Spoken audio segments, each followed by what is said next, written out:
Hello everyone and welcome to my project video about food ingredient substitution. Today I will compare butter and margarine in a quest to find the perfect brownie. I choose brownies for this assignment because it is one of the most common homemade desserts in North America and all ingredients are easy to get from the grocery stores. Also, brownies take less time to make. It only took me about 20 minutes to make the brownie mixture before baking in the oven. If you're the first time to make it, you may spend more time, about 30 minutes. Brownie is simpler to prepare than other cakes and don't need to consider other factors, such as temperature that affect the action of yeast or baking soda and thus the effect on the texture. For this reason, it is also easier for me when I was doing the control group experiment. In this experience, I did both the regular version and the alternative version to allow me to make a clear comparison. Main ingredients for brownies are butter, egg, cocoa powder, chocolate or chocolate chips, sugars, and flour.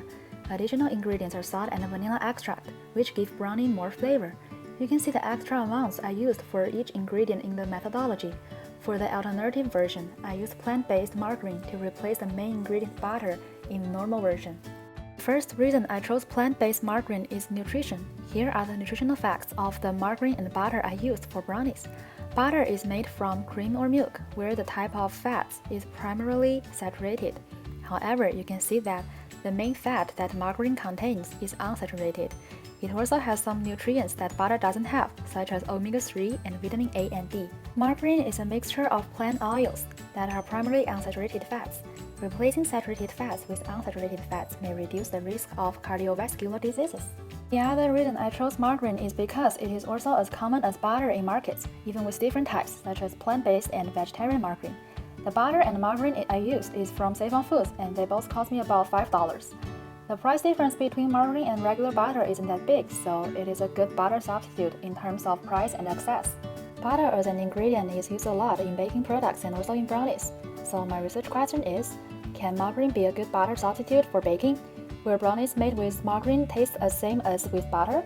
To make the brownies with margarine, I started by preparing my baking pan with the parchment paper. Then chop the chocolate and melt the margarine, combining them while the margarine is still hot to form a smooth chocolate ganache. In a bowl, whisk an egg with sugar until thick, mix in vanilla extract and salt, and then incorporate the chocolate ganache. Finally, fold in flour and cocoa powder and fully mix. Pour the mixture into the pan and bake.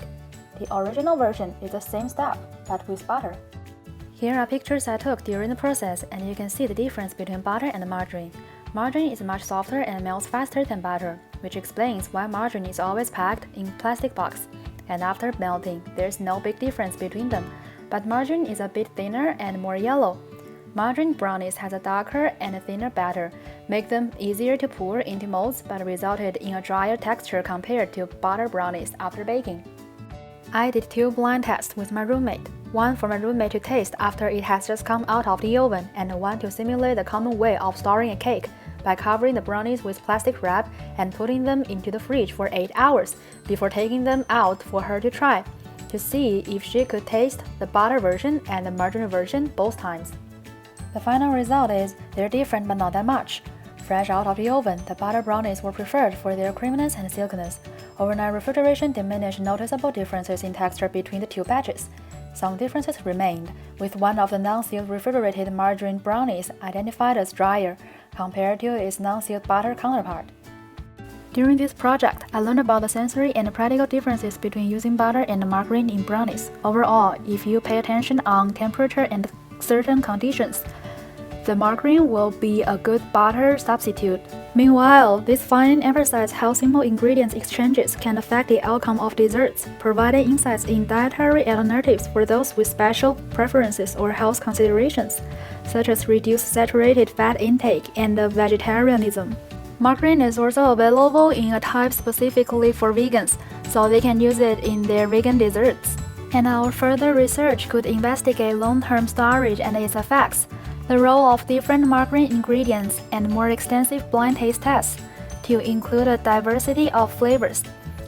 In my view, more in-depth nutritional comparisons, considerations of wider dietary impacts, and experiments using other common baking alternatives would also be beneficial. We could also use this to understand how to build more diverse diets. Those are all the things for today. Thank you for following my experiment for this project. See you next time.